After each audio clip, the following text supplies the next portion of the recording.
You're listening to the Journey to Launch podcast, building alternative income streams and side hustles with Sandy Smith. T-minus 10 seconds. Welcome to the Journey to Launch podcast with your host, Jamila Souffrant. As a money expert who walks her talk, she helps brave journeyers like you get out of debt, save, invest, and build real wealth. Join her on the journey to launch to financial freedom in 5, 4, 3, 2, 1. Hey, journeyers. Welcome to the Journey to Launch podcast. As always, I am excited for you to be joining me today, whether you are a first-time journeyer and listener or new to the show. Sit back and let's buckle up to take off. Before we hop into the episode, I want to tell you about today's sponsor, Empower. One of the most asked questions from listeners that I get is, how can I save more and reach my goals? And I usually reply with, you have to make it easy and automate it as much as possible. So I'm always on the lookout for solutions for you to do just that, make saving easy and automatic. Today's sponsor, Empower, that's EMPOWER, is an awesome mobile app that makes saving and managing your money the easiest thing you can do all day. For starters, Empower has an automated savings feature. You can simply tell the app your weekly savings target, and every day, Empower studies your income and spending and automatically knows when to move the right amount of money into your savings account where you're less likely to spend it. It's called autosave. Just set it and forget it. You even get access to a human coach that you can text for personalized finance questions. Download Empower, that's EMPOWER, in the App Store or Play Store. I downloaded the app myself because you know that I have to give things a try before I recommend them, and I really like it. It's super simple and easy to get started. And for journeyers, that's you get $5 when you use the offer code JOURNEY and reach your savings goals. Visit empower.me/journey for more details. Now, on today's podcast, I have on Sandy Smith, who I'm really excited for you to hear more about. So Sandy, I've known in the FinCon space for a little while now, but I've always been impressed by her content and what she's been doing for the community, and you'll hear why in the conversation. But Sandy founded the award-winning blog, Yes, I Am Cheap, which helps people save money and get out of debt so that they can live their best financial lives. She also started the Elevate community, which has now over 400 people who primarily serve people of color in financial education. And she launched this amazing conference called Elevate Influencer that brings all these individuals together so that they can discuss the unique financial challenges facing communities of color. So you'll hear all about that. And the thing about Sandy's story is she has her own personal debt-free and financial journey that she shares of how she created multiple streams of income, side hustled her way to getting out of debt, and what she can now distill to you listeners on what you can do to do the same. So I'm really excited for you to listen to Sandy's episode. Before we hop into the episode, I have a special treat for you. So whether you are just finding out and coming upon this podcast, or you've been listening for a while, I wanted to have a one-stop shop of what you can do and should do to really jumpstart your journey to financial freedom. Plus, how you can really utilize all the amazing episodes and content that's been on the podcast. So this free Journeyer Jumpstart Guide will give you the top most impactful episodes you should listen to, the 5 Journeyer stages that you should travel through to reach financial independence, the best tools and resources for your journey, a 10-step overview mapping out your path to freedom, plus lots more. You can grab it for free by texting LAUNCH to 33777. So text LAUNCH to 33777, or you can go to journeytolaunch.com/jumpstart to get your guide right now for free. This is episode 146. So if you want any of the episode show notes that we mentioned in this episode, go to journeytolaunch.com/episode 146. Now, if you are enjoying this podcast, as you're listening, take a screenshot on your phone, share it on social media, and tag me. I'm at Journey to Launch on Instagram, Twitter, and Facebook. Now, without further ado, let's hop into this conversation with Sandy. Hey, Journeyers.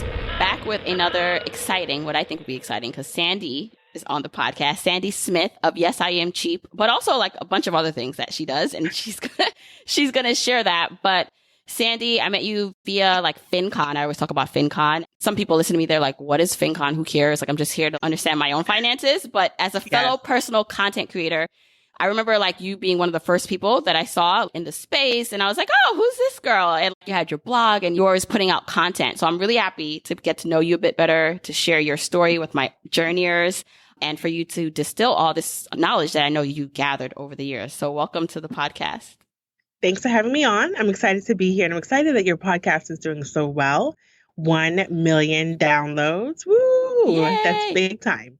Yeah. So one of the things that I was looking up your stuff that I wanted to share more about is that you have your own personal finance journey. So while you kind of talk about finances yourself on your platform, you yourself went through having a lot of debt and like hustling to pay that off. So I'd love to go back into what I read was $120,000 worth of debt. Is that correct? Yeah. Yeah. So it actually ended up being like 130 because I also owed some taxes, like $10,000 in taxes out of nowhere. So yeah, it was about that. Yeah. Okay. So first, let's talk about how long ago that was, because I love to get context, and then what that was comprised of. Then we can talk about your journey to paying that off. Yeah, it was back in the dinosaur age, back in 2009. Actually, the end of 2008 was when I started to compile everything. Then I launched my blog January 1st, 2009.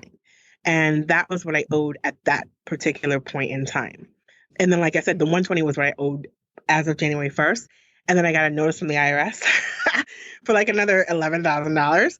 So it went up to like a little above 130. But yeah, that wasn't fun.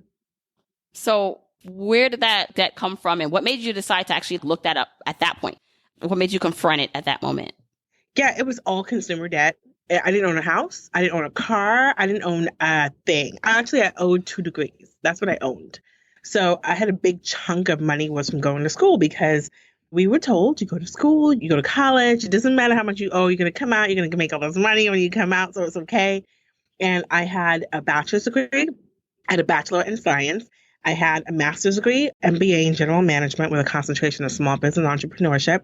So a good chunk was from that, like $65,000 was from going to school, right? Doesn't sound like much now when people are coming out with like liberal arts degrees owing $100,000, but it was $65,000 was from that. A good amount of it was from ancillary things that I put on my credit card while I was going to school. Because at some point I was in school full time, then I realized that my debt was just creeping. So I was in school full time. Then by towards the end, I was working full time and going to school full time, but I still had to put stuff on my credit cards. So as a science major at the time, we didn't have as many resources as you guys have. I started college in 1996. So I'm on the edge of the Gen Xers, within the last 2 years of the Xers. And college books were $250, $300 a piece as a science major. And I would be taking 2 or 3 science classes at a time. So it wasn't unusual to spend $1,000 on books in a semester. Who had $1,000 sitting there? It would go on the credit card. So there was that. And then when I had graduated from school, I had this business degree and I opened a business. So it takes a lot of startup cash to open. I had a physical boutique here in New York City. It takes a lot of money to get the space, to build out the space, to hire employees, all that stuff. And then you've got products and rent and all this other stuff. So I had my business. I had debt from opening my business. And then when the recession hit and I closed my business, I had some fallout from closing my business, and I still owed debt and some taxes. So it wasn't like I was out buying Louis Vuitton, taking vacations, doing like all the fabulous stuff. I was mad boring. I went to school. I started a business. I owed the debt from that. I wish I had gone to like Bora Bora and sat on a yacht and something exotic that I could tell my kid about. But no, I was super boring. I was like responsible debt. Yeah, well, I think a lot of people can relate to that, honestly, because so many, especially like around our age, because there wasn't as many resources, and most of our parents didn't have the knowledge to and equip us correctly with how to manage debt while we were in school, have that kind of story. So when you like realized how much you owed, At what point did you say, all right, because some people, they're like, all right, I owe that much and it's going to take me forever to pay that off. So it's just going to have I to didn't stay even in know the I back owed burner. that much. Okay. I didn't know I owed that much. I got a job. I was responsible. I got a job. I was working on Wall Street, and then started working for, at the time, Toyota's corporate offices. And I was paying my bills, paid my bills every single month, on time, always. If you look at my credit report, I've got one credit card that I've had since 1996. Literally, I've never paid late once. However, I came to realize that I was paying my debt and I had no money. Like, I literally would have no money. And it was, to me, it was like, I'm going to work every day. I'm paying all my bills. I'm paying them on time, every time. But what's going on? And then when it really hit me was, like I said, after I closed my business and we were in the recession, and I realized that between my now husband's home and my mom's home, I was the only person who was working. Like, everybody had either been laid off or whatever. So between the two homes, I was the only adult working. And I was like, I'm paying all this. Where's my money really going? And so when I sat down and put it all together, like, okay, I owe Department of Education this much at this percent. Here's my minimum payment. I literally sat down, old school, and wrote down Department of Ed, $26,000 for this loan, 1.99% interest rate. Actually, it was, at that point, it was like 8.25% interest rate, because that was crazy. And minimum payment this much. And I did that for every one of my debts. And when I added it up at the end, I busted out bawling. It hit me like a ton of bricks. Like, yeah, how do I owe this much? And how are, like, these are my minimum payments. And I'm not even making progress. It's just minimum payments. And I was like, I am never going to pay this back. It's just, I felt like I was never going to do it. But I also, at the same time, also felt a responsibility, because I am an immigrant, and I realized very keenly that I had the benefit of having come to this country and gotten an education and had an opportunity to start a business. And I felt a very keen responsibility to pay my debt. I felt like I had gotten the advantage of getting these loans to go to school. It was my responsibility to pay it back. Nobody told me to start a business. That was my fault. I should have just gotten a job like average Joe. And it was my fault. And some of the debt that I owed was for people who believed in me and invested in my business. I wasn't going to just walk away from them. You know, these are my friends and my family. Of course, I was going to pay them back. And I can't run away from the IRS. So it was like all the debt that I had, I felt like I was responsible for it and I had to pay it. But I didn't know how much I owed until I sat down and wrote it down and put it all together. Then I was like, damn, now I need to like really focus on this and be smarter about it than I have been. Yeah. So then what did that look like? Because a lot of people see that much and they're just like, I can't do that. That's just like a house payment. So that's just going to have to get minimum payments for the rest of my life. So how long ago was that when you figured how much you owed? That was like the end of December 2008. Okay. Like, because I had a vacation time off and I was like, oh, let me put this together. And so then when I was like, okay, I really need to track what I'm doing every month. And that's what launched the blog January 1st, 2009. So I've been doing this for 11 years. And the first few months of it, I would say probably the first 2 years was literally just me writing down every month how much I've paid, how much the difference is. And then I started to get like strategic about it. At first, I started to do what everybody does when they realize that they owe a lot. I started to figure out how I could save money. Brown bagging my lunch, cooking at home, like all the minor things. I call them minor now, but they're critical, I think, in anybody's journey. Couponing, that kind of stuff. And then I started to get more strategic about it. Look at the interest rates and my minimum payments. Okay, and I knew math. I wasn't stupid. I'm like, okay, this is a really high interest rate. I'm going to throw more money here first. This one's not costing me as much for my debt. Then I got wise.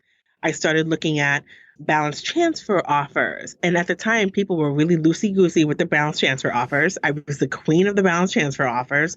A 0% offer, I was all on it. And they would do 0% balance transfers with no fee at that time, or very little fee, 1% fee. And I would take advantage of balance transfers, transfer large amounts, not like $1,000 here or there.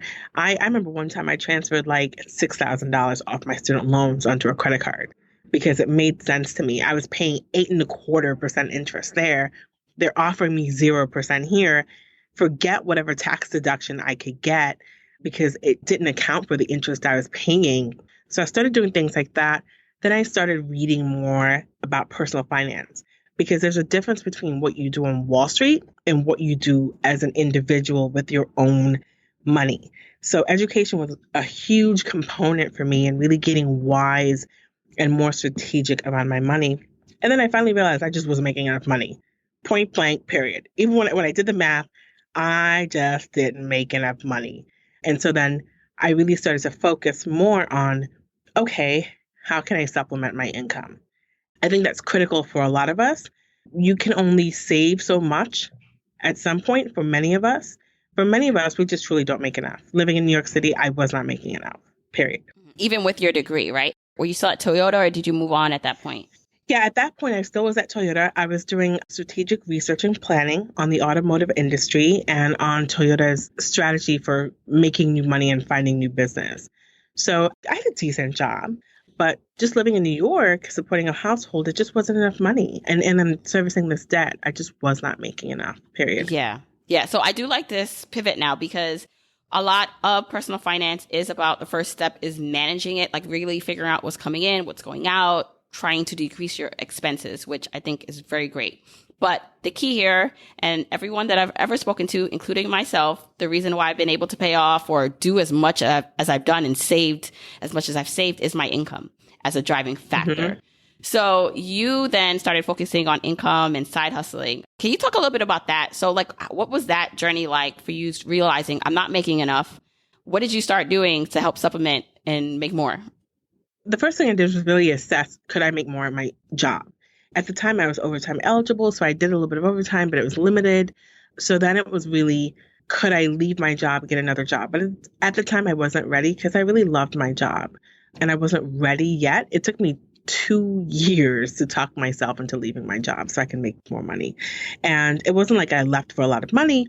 I left my job and I was making, the next job paid me a whopping $2,500 more initially, a year. A year, oh. But a year. Yeah. But I had negotiated to get a raise to an additional $5,000 more 3 months in. So it would have been $7,500 more for the year. That was more than a 10% raise for me. So had I stayed at my job, a 10% increase would have been like 5 years down the line, would have been like maybe 10 years. And so within 3 months of leaving my job, I'm now making 10% more. So there was that part. Okay, I actually have to stop you here because I think that's something that holds a lot of people back. I speak to a lot of people or people will write me and they're like, I kind of know I'm not making enough, but I'm comfortable. Some of that too, because some people have kids and they're just like the place I am in my life. I remember for me even, I was in my job for like years and I was so comfortable because I knew everyone and I'm a person of comfort. And I was like, well, if I go somewhere else, what if they're not as nice and supportive? Mm-hmm. So I want to talk through that a little bit because I know right now there are people thinking, I probably should leave, but I'm not ready. So what determines like when you should take a risk and start looking or when it's like, you know what, you should look at the season you're in and maybe it's better to stay? For me, it was very difficult because when I tell you that I loved my colleagues, I loved my colleagues. I loved my job. I loved what I was doing. I loved the company. I was in love. I loved it. And it was very, very difficult for me. And I talked to my now husband about it, my then boyfriend. He's like, if you love it, just stay, whatever. It doesn't even make sense. You're chasing the dollars. And I was like, yeah, but I'm unhappy in the whole rest of my life because the money is a huge factor. At the time, I didn't have any kids. So that was a big thing for me as well. If I had a whole family that was dependent on me, like small kids, it probably would have taken me even longer to make that move. But I was like, I don't have that kind of responsibility right now. I don't own a home. I have a little bit of savings so that God forbid, if I move and it doesn't work out, I have a little something to fall back on. And the fact that I was going to be making so much more money and the time that it would have taken me to get that raise at my current job was really the deciding factor for me. And then I actually ended up switching careers completely. So I switched into HR completely. So that was like the checklist for me. And you have to figure out what makes sense for the checklist for you. What works for me might not work for you. But that 10% plus raise was really key for me. Now, I'm curious, did you actually enjoy the new job with the raise too? Oh, I knew it was a mistake. Oh, no, I was hoping you was going to say it was perfect. Oh, it was a mistake. Immediately. There definitely was a culture shock and it was a career change for me. So there was a learning curve. They knew that it was a career change. They hired me. 90% of it was my personality and not my knowledge. By the way, you guys don't think that if you don't check every single box on a new job that you can apply, by the way. women do that more than men. We feel like we've got to match 100% when 75% will do. But for them also, things were changing and they just were not a company that was willing to change. They had hired a bunch of new HR people to kind of bring them into the new age, but they were resistant to change.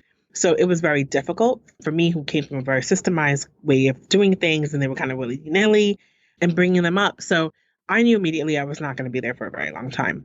So I really upgraded a lot of their systems and processes, and the process improvement that I made, I knew was going to eliminate jobs, like eliminated half of the HR jobs. So for me, I was just at some point just waiting to lose my job. And at the time was like looking for other things. So no, it didn't work out. But actually, in the long run, it did work out because that 10% bump set me up for the next thing. Okay. And we're going to get to that because it was crucial for me to make that first move, because then making the next move was much easier. It removed like a mental barrier for me. Right. And I love that it got to that point of the stepping stone point, because I know that maybe the next move someone makes, it might not be the best, or it may seem like a setback, but it's never, to me, at least from any story, even when someone feels like it wasn't the best situation, that the setback sets you for the comeback or the next best thing. It absolutely did. It definitely set me up for the next thing. In fact, while I was at that job, because I knew I was not going to stay, that's when I started investing in real estate. Even owing so much debt still, I decided that I needed some more passive income streams. And I still owed a bunch of money. I wasn't crazy, but I bought at the very, very lowest end of the market because we were still in the recession. I bought my first property for $19,500. That's the cost of a car. In New York? Cost of money car. In New York City? Not in New York. Oh, okay. I'm about to say where? Yeah, it was in Pennsylvania, $19,500, and it cash flowed positively for me like $200 something a month. Not a lot of money, but it was still like income that I wasn't punching a clock to get because I bought that house in all cash. I used that house to leverage to get a second house for $32,500, I think it was, or $34,500. And that house cash flowed about $300 or so. So I had like a $500 income coming in monthly without me having to punch a clock. It doesn't sound like a lot, but when you're used to working for every single dollar that comes in, if I'm not physically working and there's this money coming in every month, to me, it made sense. That was my first foray into additional income. So when you bought the real estate, did you have someone that was doing it too? Like, how did you get into that? Because I want to talk about the things you were doing to earn extra money to help give people ideas. I know it's a different time, right? The market is different, but it doesn't mean that some of the things you did back then won't work now. Oh, yes, they'll still work now. It all depends on where you are. So I had a friend who actually was investing in that area that bought a property. He was from New York. We had actually grown up together. And so he was like, hey, I bought this house in this area. It only cost me this much. And I think I'm going to rent it out. And I'm like, you go ahead and do that. Let me know how that works for you. And so when he came back and he was buying the second property and he was like, oh, do you want to go in on this with me? I was like, nah, not really. He bought the second property. And so then he was on property number 3. It takes a while for things to get in my head. And then I sat down and I actually ran the numbers. For me, the numbers have to make sense because people make a lot of emotional decisions and that's normal. But for me, if the numbers don't make sense, I'm not going to go with it. So when I ran the numbers and I was like, even if I allow for vacancy and, fixing things, etc., it makes sense. And this is a property that I could hold on to for the next 10, 15, 20 years, whatever, however long it is. And if it's an extra little bit of money coming in, then why would I not want to do this? I could take this money and throw it on my debt, or I could take this money and set myself up with something that's going to be a longer term investment. And it made sense to me. So I bought the property with the knowledge that my friend had other properties in the area. And I spent a lot of time skinning my knees and hurting my knuckles, fixing it up and learning along the way. And I thought it was great that I could learn with a very cheap property, make the mistakes on that priced property, than making a mistake with a $300,000 property. And so that was important for me. And it was great that I had a friend who was already doing it so that I could kind of lean on and say, hey, what about this? What about that? What about this? He wasn't great with numbers. And I was, so we kind of leaned on each other, in that aspect. And then my brother started doing it. So between the three of us, we probably ended up owning like 10 or 12 homes in that one area. It's so important of what exposure does, and seeing someone in real life, it's best too, because you actually know it's like a real person that you can trust that's doing it. And also, Yes. this all takes a level of risk. There's no reward without some risk. And sometimes you don't know how things are going to turn out. So it sounds like even though it took you a little bit of time, you were a little scared, just like most of us are when it comes to new things, you still were willing to take the risk. So, all right, Yes. real estate was one of your things that you did. Yes. So was that more of a play to help with, it sounds like it was more of a play to help with income and other potential investments, but were you putting down then more debt payments, or like what was your plan of action?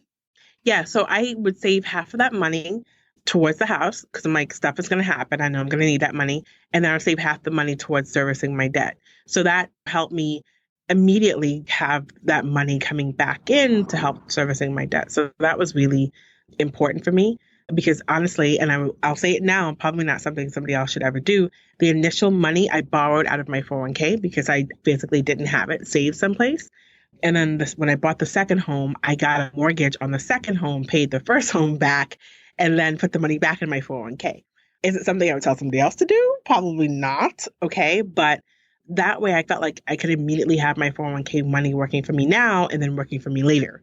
I needed the money now, but I thought it was important that I save for myself later.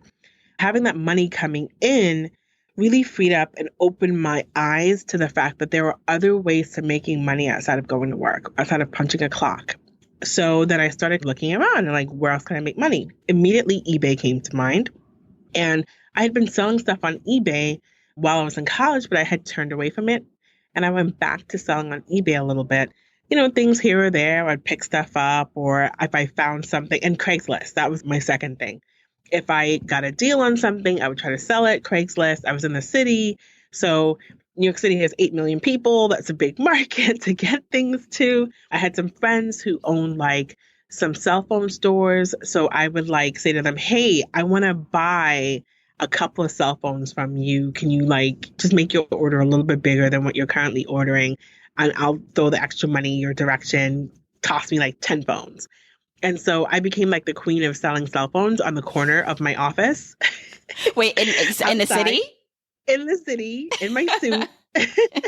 And I, like people would find me on Craigslist or on eBay, and you had to be in person because I know that the risk is with electronics, and for them too. So I'd be like, I will stay with you while you activate the phone. So you know that the phone is legit, that it's not stolen, blah, blah, blah, blah, blah. And so I became like the cell phone queen on How much? Craigslist. Okay, I have to ask, how much profit would you make from a cell phone? Oh, it would be like $50-$60 on a cell phone. So that was golden for me. And sometimes my friend would give me the phones up front with no money. And then I would just split the $50. Maybe I would get $25-$30 and they would get, you know what I mean? I didn't put any money up front and they would just be nice. And it helped them because they could get a bigger volume, lower price, you know, point per phone. And then I remember one of my friends was selling sneakers and he wanted to order like a huge case of sneakers, but he didn't have all the money to get the price point down. So my brother and I and another friend went in with this guy and we bought literally a container of this one sneaker. So we cornered the market on that one sneaker. It was a running shoe. And I sold tens of thousands of dollars on that one sneaker. I think about the crazy things I did now. Then I moved into like North Face jackets, but I wouldn't sell them in the US. I sold them in Germany because it's cold. And it was harder for them to get the North Face jackets. And I would sell them on eBay, but I would only list them internationally. And I would charge like a $30 premium, $40 premium on the jackets. I could literally buy them retail, mark them up like $40 to sell them in Europe, ship them to Europe because I would charge them for the shipping and still make like a $40 profit, which was a no-brainer for me. Yeah. So I started selling things. Yeah, no, I think that's like fascinating. So how long ago was this? So that was probably 2011 or so. Yeah, 11, 12, somewhere off that. And then I was laid off my job. And that really ramped things up for me. When I was laid off my job, because I knew it was going to come. I knew it was coming. I was waiting for it. I negotiated a severance package, which gave me a little bit of time. And I was like, oh, I'm just going to work for myself full time. That's it. I'm making decent money selling on eBay and stuff. And I could put together what I get between my real estate stuff and the eBay. It's okay. But I realized if I really wanted to make a progress, if I ever wanted to buy a house, if I wanted to have kids, it was enough to sustain me and pay my debts for now. But it wouldn't be enough for me to make real progress in life. If I wanted to save money for retirement, if I wanted to do anything else, I was going to be very stuck. I joined a challenge of other people who were in personal finance who were trying to see who could turn $1,000 into the most money at the end of the year. And so I started selling on Amazon, and Amazon blew my whole life open. That became a big, big, big thing for me because at the time I was unemployed, and I turned $1,000 into 20 something $1,000 in sales, knowing nothing about Amazon the first year. And so ramped it up the next couple of years and was selling a good amount of money on Amazon. But I still felt like I didn't have enough security. I didn't have medical insurance. I didn't have a 401k. None of that stuff that was really important, especially if you ever want to have a family or anything. If you want to buy a house, because now you're self-employed, you've got to have all these years of demonstrated income and all the stuff. And it's just easier having a job. So I was like, okay, maybe I'll consult for a little while, put some money in my pocket, landing a consulting gig that was supposed to be for 3 months. And I ended up being there for 4.5 years. It turned into a real job. But here's how that job that I was at for like 1.5 years, that stepping stone job that I hated, helped me. Because the 10% increase that I had gotten from that first job was really important to me because it opened my eyes to what I should be getting paid. Mm-hmm. So when it was time for this job, when they made an offer and was like, okay, well, how much do you want to get paid? I kind of reached out to two individuals and said, I really don't know how much I should be getting paid. I want to get $5,000 more than I was getting at the last job. Now, within like a 2-3 year period, that would have been a $12,000, $13,000 increase from my first job. It would have been like a 20% increase from that job, right? Which would never have happened in that time. If you stayed, right. So the one guy was like, yeah, ask for $5,000 more. That's pretty good. That's going to be like 20% more than you were making like just a couple of years ago. And my other friend, who was a woman, was like, you're out of your mind. You need to be asking for $20,000 more or $25,000 more. And I was like, you are smoking crack. There is no way these people are going to be paying me that. I was making like $60,000 a year before. You're telling me I need to be making, and she was like, you need to be making somewhere between $95,000 and $100,000, $100,000 minimum. And that would have been within a 3-year period. I was like, you are insane. I'm not going to get this job because there's no way they're going to pay for me. Long story short, I went in between the two and we settled on $90,000 salary. So I went from making $60,000 just 3 years before to $90,000. Mind blown. I never would have thought it was possible.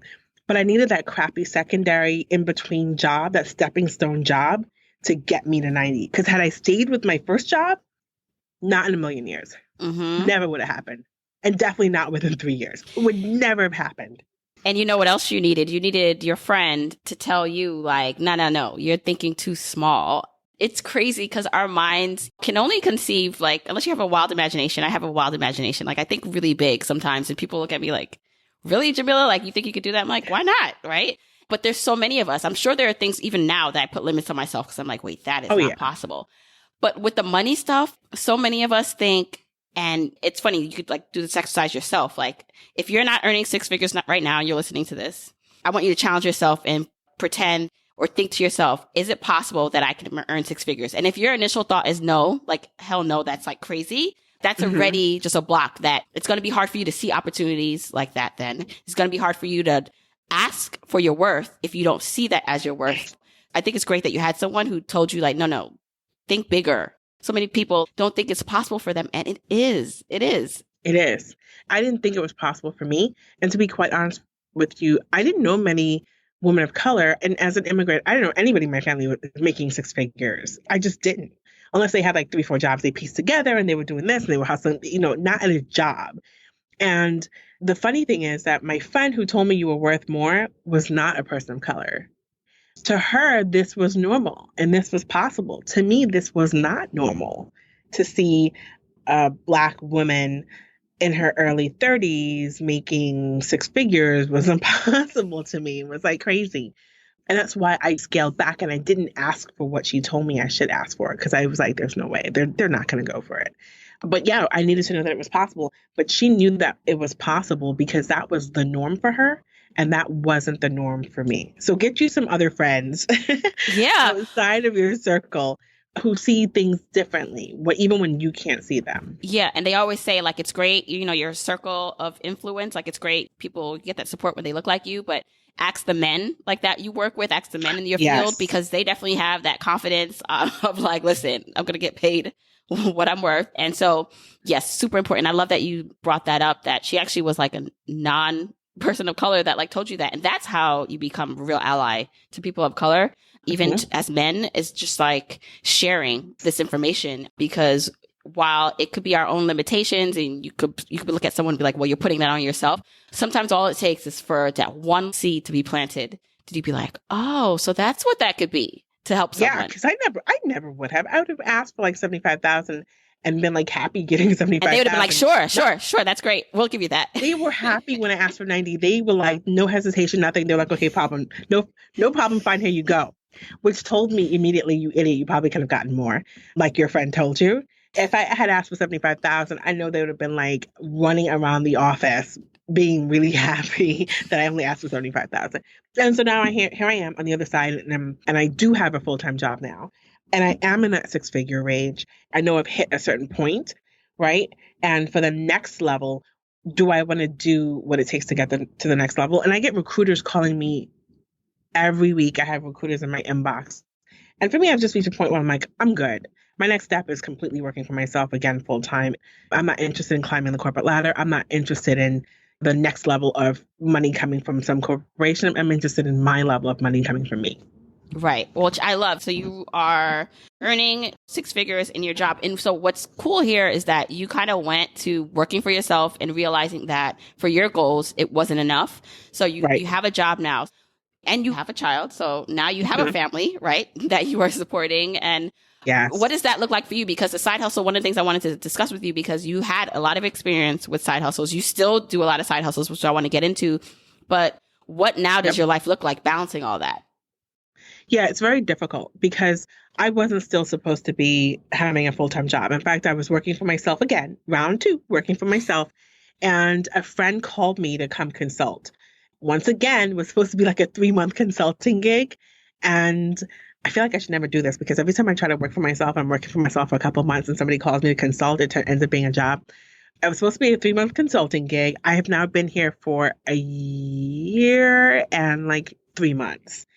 So for me, the second time around, it has been very, very difficult to adjust being an employee again.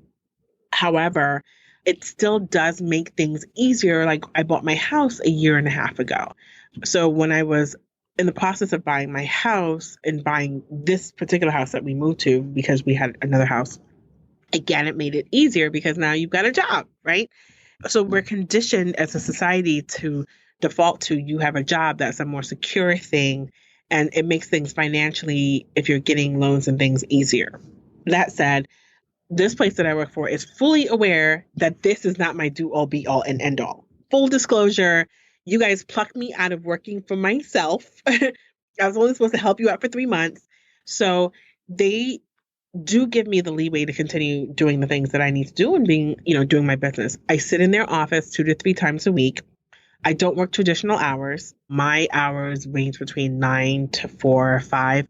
However, I do work randomly overnight, weekends, whatever, because the role that I encompass is international. So I can't ever be a person that works a 9 to 5. It just doesn't work.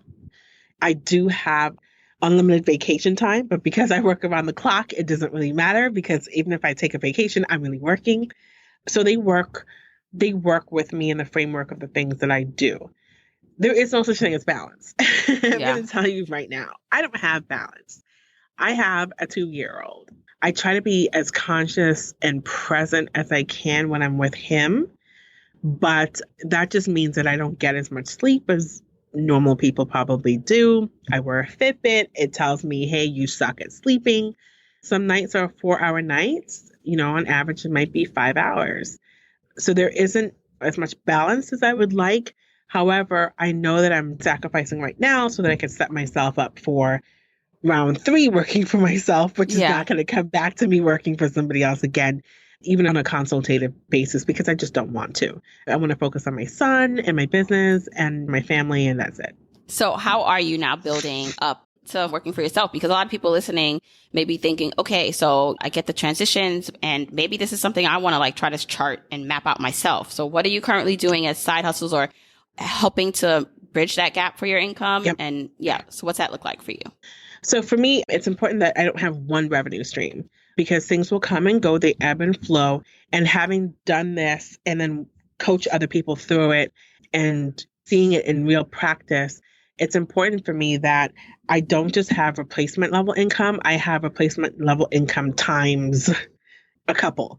I live in New York. It is a very high cost of living. If I lived in Alabama, it would be a different story. So my replacement level income is not the same as somebody else's. Then I make a 6-figure salary. I do have a 6-figure lifestyle because I have a home that I'm paying for. I didn't have a home before. I now have a kid.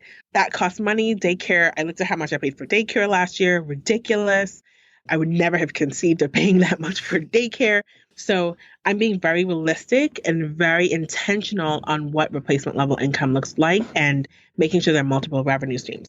So for me, definitely speaking engagements was very important to me before, but I didn't set myself up well enough to have that be a very regular thing. So now I am. In fact, I'll be speaking at the City of New York on an entrepreneurship initiative that they have. So now the industry people are recognizing the things that I've done enough where I'm able to speak at large events and at cities, for example, and be invited. Building the Elevate Influencer Conference, which we'll talk about as well, and what that looks like as a revenue stream for me, as well as serving my community.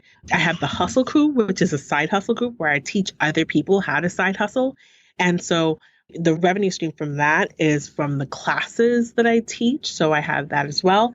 My blog, I demonetized my blog about 6 years ago so that it would not influence the things that I talked about, because I felt at some point I was getting money in from my blog and I felt like I was being influenced by the money and I didn't want that to be something that drove me. So I demonetized my blog completely. I've had offers to buy my blog, multiple offers. Last year I had like 4 or 5. I've had some large companies approach me to buy my blog. And I thought, is that something that I really want to do? Yeah, I do. Probably within the next 2 or 3 years, but that means I've got to remonetize my blog and build up the revenue stream there so that I can sell it for something that I think is worthwhile. And I have about 4 pillars of revenue stream for myself. Sort of if one's down, one's up, or one's more passive, one's more active, so that I can have a good mix of things. And I still have real estate, by the way. I sold the other properties, the low end properties. And so now one house that we have in our portfolio is a house that's $500,000. So here I started with a house that's $19,500. And now we have a house that's over $500,000 that cash flows positively about $1,400 a month. And we can leverage that into eventually where we want to buy additional properties, and not a buy and hold strategy, but a buy and flip with additional investors so that we have that as a revenue stream as well. As you're talking through all these income streams, it's clear that based on your experiences and your natural talents and some things you developed, you've been able to target or find things that work for you, even though you're not getting enough sleep. So what can someone who is listening and they're like, I don't know where even to start with finding a side hustle or how to monetize? Like, what are some like first steps that they should really consider to making it legitimate? Because there's so many like potential side hustles, but they don't make any money. It's just like a lot of effort. So the first thing that I always tell people is, 1, if you can make more money at your work, do that first. That's the first thing. We always overlook jobs. The second is there are 2 steps for people, and it depends on where you are. 1, do you need money now? Are you desperate? Can you not feed your kids? Are you behind on your rent? That's one thing versus somebody who just needs to supplement their income. If you are the need money now, rent is due, there are immediate side hustles that pay money. They don't involve too much brain. It is physical labor. You do it, they pay you, you're done. We're talking about like your Ubers and your DoorDashes, your TaskRabbit, those kinds of things. So those are those structured programs that anybody basically can do. right? Then if you're not on that pathway and the other is, I want to supplement my income, I've got time, I can take my time. The other path I tell people is, what is it that you absolutely love to do? And how can you monetize that thing? So people like to knit or crochet. Okay, great. You can knit or crochet, sell that on Etsy. Do you have a great voice? Okay, can you do voiceovers? Do you like to tell stories? Do you like doing magic tricks? Okay, you could be a magician at a children's party. I say find what your talent is and exploit the heck out of that for money. So that's the first thing. It's one of those two things that you have to kind of think, where am I at and what do I want to do? And choose one of those two paths and start there is where I tell everyone. Yeah, I actually love that you made the distinction between I need money because like I'm about to get evicted. I know that's extreme, but some people may be facing that. Versus, oh yeah, okay, I see that all the time. Yeah. Versus like, okay, I still need money, but it's not as extreme. Like it doesn't have to turn a profit tomorrow. I can wait a couple months. And the people who are in group number 2, I tell them, whether you believe it or not, that's entrepreneurship. That's a small business. We call it a side hustle, but that's essentially what it is. You know, you're starting yourself a micro business. And in case you didn't know, I'm sure Jamila has covered this. Women are the ones leading the pack of these micro businesses, specifically women of color.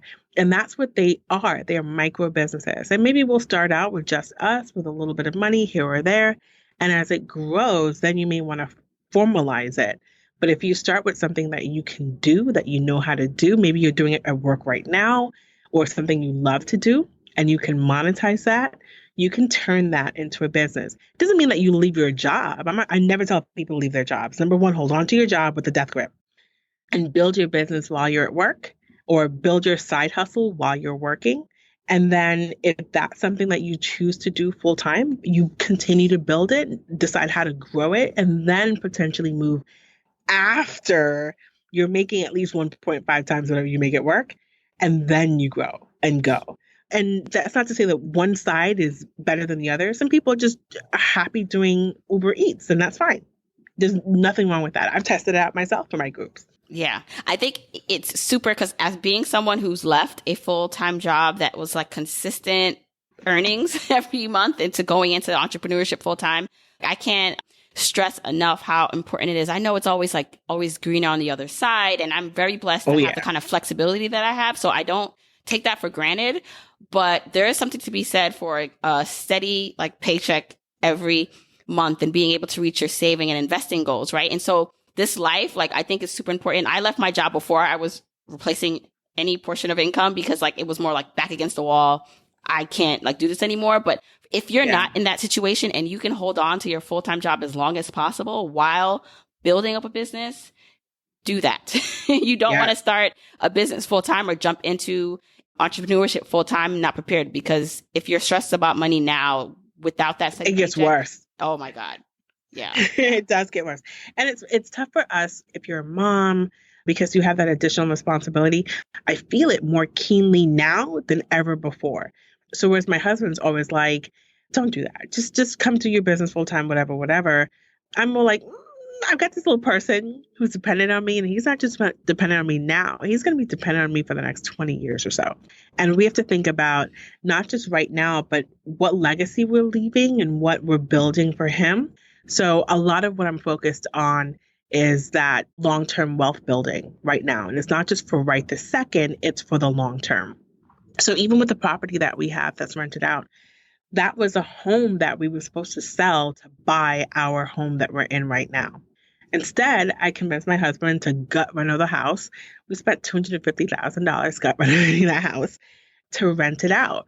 So we've increased the value of that property. It's probably $550,000 for that property. It probably was worth $3 and change before, but it's rented for now. If we do need to sell it, I could sell it. But it means that we bought our home for the equivalent. We spent $525,000. It's probably worth about $600 right now. But whereas I could be in a home where I don't have a mortgage, I do. I have a mortgage here. I have a mortgage there. But I'm thinking long term, right? I'm thinking long term, strategic. So between the two homes, going from owing $120,000, $130,000, now owning property that's valued of like $1.1 million, I could never have seen that. But if I was only thinking short term, I wouldn't be where I am right now. So you have to take care of the short term, but you also have to think long term as well. And at the same point, the girl who borrowed $19,500 from her 401k to buy that first property now has a retirement portfolio that's $275,000. Couldn't have seen that. Yeah. Never could have seen that. Right. But I also always saved for my retirement while I was trying to get out of debt as well. So you do have to have a short-term vision and a long-term vision, especially when you have kids. Especially and if you don't have kids as well. Who's going to take care of you when you get older? Right. And actually, I'm glad that you brought up that you still contributed to retirement while paying off debt. I always say this, it's probably redundant at this point, but everyone's journey is different. And so there's going to be decisions that you make that will not work for another person. Me leaving my job before I was replacing my income, there are supporting factors that allowed that to happen. You borrowing from your 401k, look where it's got you now. All these things, like I remember me buying my first property in Dumbo, like I was not financially supposed to be able to do that. Like that was a risk at the time. And it's like the best thing I've ever done. But at that moment, it was also it felt good. But for someone else, that would have had made sense. It'd be like, what are you doing? Yeah. So that $19,000 property, I should have done. I still had $100 and something thousand that I owed. Conventional wisdom, and if I were giving me advice, I probably would have told myself, are you out of your mind? Like, what are you doing, you crazy person, right? But it just so happened that it worked out. And those were all stepping stones. It was the $19,000 property that led to the $30,000 property that led to the property that was $300,000 that's now $500,000, buying the $500,000. Those little pebbles that build up. It was the job that was $45,000, then $50,000, then $60,000, then $75,000, then $90,000, now $130,000. It's just like those little pebbles and stepping stones, and you have to go through. We try to rush the process sometimes, but that's really important. And don't compare your pebble that you're on right now, if you're listening, to a big stepping stone or this like peak that you see someone else on, right? Whatever you're doing right now, whether you think you're making a mistake or you're not, you're doing everything you should be doing. Like it's a stepping stone as long as you keep going. Okay. So Sandy, I want you to talk about Elevate now, because one of the other things that you are working on, that's your other baby, I know, is this network that you've created, this conference called Elevate. I want you to explain exactly what that is and why it's so important. Yes. So while I was on my journey, I looked around at the time and there weren't a lot of people of color who were talking about money, who were open. And I had read a study by Prudential. It's like the financial state of Black America. And they were talking about just the disparity of everything that had happened to people during the recession and just how far behind people of color were compared to their counterparts. And it felt very personal to me. It was like, I was struggling myself at the time. I knew everything that I was trying to do. I got this job. I've got this side hustle, that side hustle. I'm selling this on the street corners in Manhattan. I'm doing this, I'm doing that. So everybody knew their individual journeys, but I realized that we weren't looking at the bigger picture. And the fact that just as individuals of color, we were all just so far behind. So I said, what is it going to take to change? And I realized that what it needed to change was me. It needed me. It needed my friends. People needed to see that there were other people of color who were talking about money, who were learning about money, who were actively doing it. So I started recruiting my friends, started to create a network. And this was back in 2013 that I started this. And I said, we need to be more visible. People of color need to see other people talking about money. They need to hear our stories. They need to know that they're not alone. And we need to be proactive with giving education to other individuals so that they didn't make the same mistakes that we had made, hopefully, because a lot of us learn through mistakes. So I started what's now called the Elevate Mastermind, and we started to try to uplift each other and be more visible. At some point, I realized we need to continue to grow, pull other people into the circle. The bigger circle we have, the more people we can affect. So I created the Elevate community. We invite in individuals who talk about money and reach communities of color. The goal of the Elevate community is to really expand our visibility, both with corporations and with the individuals that we reach. Because people don't realize that people of color have a $1.2 trillion buying power, but we are not good with finance. Like we have the money, but we're not good with finance. So the Elevate conference is meant to bring us all together so that we can network together, learn how to grow each other's business and how to affect greater change within our own communities and communities of color when it comes to personal finance. The reason why it's really important is because a lot of brands don't even know how to reach us or how to talk to us or how to reach our audiences. And they want to. They have products and services that they want to market to us. Or some of them have some mea culpa, some forgiveness that they need to kind of have within the community because of some traditional things that have occurred that they know that they're trying to right these wrongs. So I really want us to be a driving force in personal finance for people to know that there are other people of color here, that we are doing things within the community, that people of color are mindful about their money, and that we don't have to stumble through and just learn from making mistakes.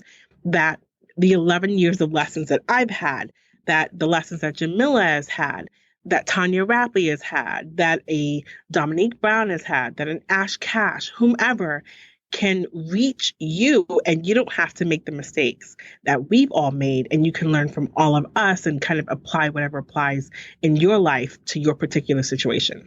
Yeah, and I think it's such a great community and network. I'll just share this with you. So I've had Shawn Rochester on from the Black Tax, and that was like an amazing episode.